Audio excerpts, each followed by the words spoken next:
Cold Open. Way 1, Part 1. In the event of a nuclear apocalypse, one of the primary concerns that arises is the access to clean, drinkable water. The resultant radioactive fallout from the nuclear explosion transforms most, if not all, natural sources of water into contaminated, undrinkable cesspools of toxicity. Therefore, the skill of water purification becomes critical, even life-saving. This process of purifying water is not a simple one.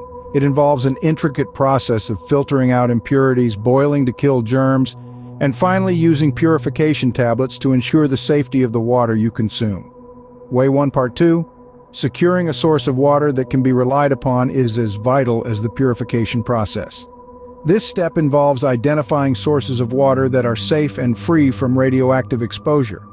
Examples of such sources could be deep wells that are protected, or this could be deep wells that are protected from the fallout, rainwater collection systems, and stored water supplies that have been properly sealed and have not been exposed to radioactive contamination. Way 2, Part 1. The strategic maintenance of a stockpile of non-perishable food items is another key aspect necessary for survival during a nuclear apocalypse. These food items typically possess a long shelf life and include products such as canned goods of various types, an assortment of dried fruits, a variety of nuts, and multiple types of grains, all of which can provide much-needed nutrition in such drastic circumstances. Way 2, Part 2. In addition to having a stable food stockpile, understanding and implementing the practice of food rationing can significantly in a judicious manner in order to prolong their availability over a longer period of time. Way 3, Part 1. The ideal type of shelter during a nuclear apocalypse is an underground bunker. This type of bunker, buried beneath the ground, provides a significant degree of protection from the harmful fallout radiation. Way 3, Part 2. The success of your shelter is greatly influenced by its construction. The bunker should be appropriately insulated to protect against external elements, ventilated for breathable air, and well stocked with essential supplies that can support life for an extended time period. Way 4, Part 1. It's imperative to acquire basic medical knowledge and stock a range of diverse medical supplies.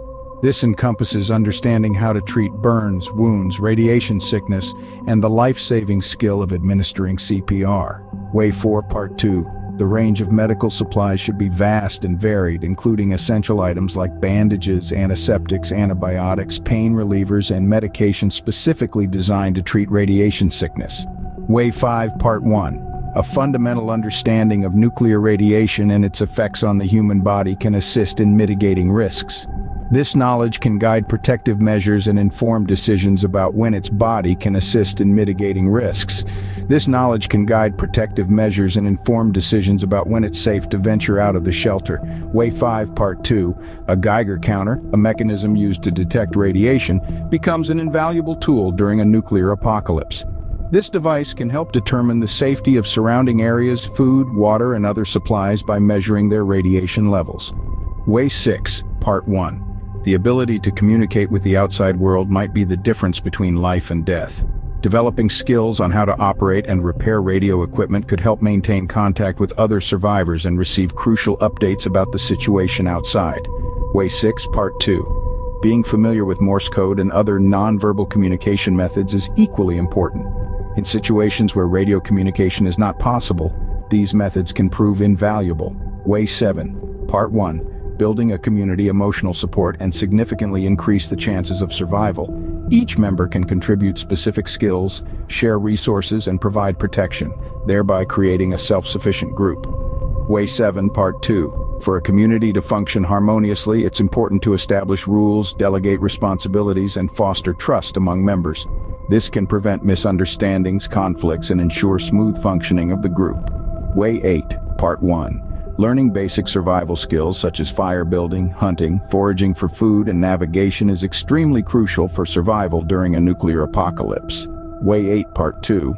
The importance of these skills extends beyond mere survival. They also serve to boost morale and confidence, which are essential for maintaining mental well-being under such extreme circumstances. Way 9, Part 1. Lastly, the importance of maintaining hope and morale cannot. In these dire circumstances, the will to survive can make a significant difference. Way 9, Part 2.